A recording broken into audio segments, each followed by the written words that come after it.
ربنا آتنا في الدنيا حسنة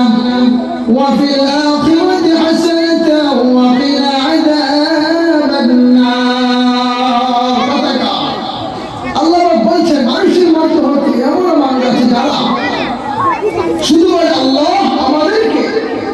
فمن الناس من يقول ربنا آتنا في الدنيا আমাদেরকে আল্লাহ দুনিয়াতে সফলতা দান করে আখিরাতে তারা চায় না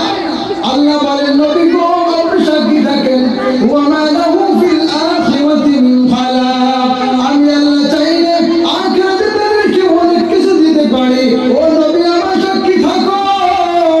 ওয়ামা লাহু ফিল আখিরাতি মিন খালাক আমি আল্লাহ তাদেরকে আখিরাতে বিন্দু পরিমাণ শুধুমাত্র কিছুই দিব না আল্লাহ শিখাইলেন ওয়া মিনহুম মান ইয়াকুলু রব্বানা আতিনা ফিদ দুনিয়া হাসানা